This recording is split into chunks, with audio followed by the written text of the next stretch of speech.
Le sens-tu? C'est ton cœur qui explose.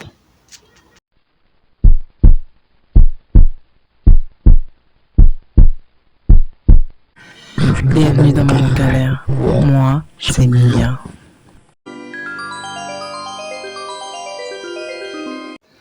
Bonjour, je m'appelle Louis. Je vais vous raconter 2 anecdotes de ma vie. Les 2 anecdotes, c'était à Madagascar quand j'étais enfant. Une fois, j'étais très curieux et j'ai suivi des hommes habillés tout en blanc. Ces hommes-là faisaient d'étranges rituels, mais j'étais tellement curieux. Et pour moi, c'était comme un style de spectacle, comme si c'était un cirque. J'ai vu un de ces hommes-là se couper la langue. Il s'est coupé la langue et à ce moment-là, tout le monde était en train de prier. Prier, prier, prier pour que la langue se recolle. Moi et mes camarades, nous étions choqués. À un autre moment, un homme était allongé. On l'avait allongé comme s'il allait mourir, comme si on l'enterrait dans un linceul.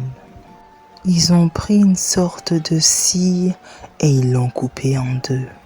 Et ils ont continué à prier, à prier et à prier, mais ça ne marchait pas. Ils ont continué à prier, et à prier, et à prier, et ça marchait toujours pas.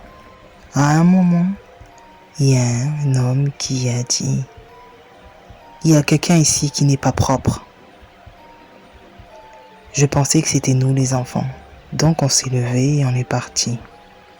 Mais il fallait absolument que je finisse le spectacle. Donc je suis retourné avec courage et j'ai regardé dans le petit trou de la tente et l'homme était recollé. J'ai été choqué, tellement choqué que jusqu'à aujourd'hui, j'ai des enfants, je suis marié et cette histoire m'a marqué. Ça, c'est une autre anecdote. On jouait au foot avec des membres de l'école. J'étais toujours jeune encore. Je pense que j'avais 10, 11 ans. Un des garçons de mon quartier faisait le rebelle, faisait le caïd. Il aimait bien embêter les petits vieux. Un jour, il attaqua un petit vieux. Mais ce petit vieux était le sorcier, le grand sorcier du village. Le sorcier se retourna et lui a répondu: ah bon, tu frappes ton grand-père? Moi qui ai l'âge de ton grand-père? Tu verras, tu me le paieras. Les mois passa. Un jour, on était en train de jouer. La pluie tomba. Vous savez, nous, à cette époque-là, il y avait peu d'eau. Dès que la pluie venait, on se lavait, on jouait, on s'amusait dans l'eau. Puis, il s'est devenu tout noir, tout noir. Un éclair est passé. Et cet éclair-là a foudroyé le jeune garçon qui avait frappé le sorcier du village. Et quand il a été foudroyé, plus rien, plus de pluie, plus de tonnerre, le soleil était revenu. Au final, le sorcier s'était vengé.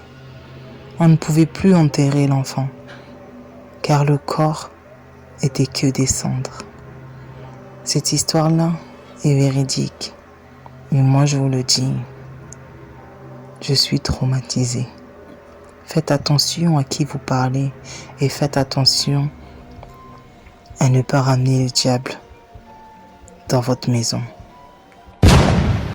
Et ma dernière anecdote, Amada. J'étais partie aux Comores pour aller enterrer ma mère dans ma maison. Ma mère est malgache, mon père comorien. On avait fait une escale à Mada, dans un hôtel. Et dans cet hôtel, c'est comme si on était appelé Ma sœur me retenait et ma fille aussi. Mais j'avais envie d'aller voir ce que c'était. J'avais envie. Mais grâce à ma sœur et à ma fille, je suis en vie. Coucou mes galériens, je vous ai fait trois petites histoires que mon beau-frère m'a racontées. J'espère qu'elles vous ont plu. Laissez en espace commentaire ce que vous en avez pensé et n'oubliez pas de liker. Et pour toujours ceux qui ne sont pas abonnés, abonnez-vous et bon Halloween. Au revoir.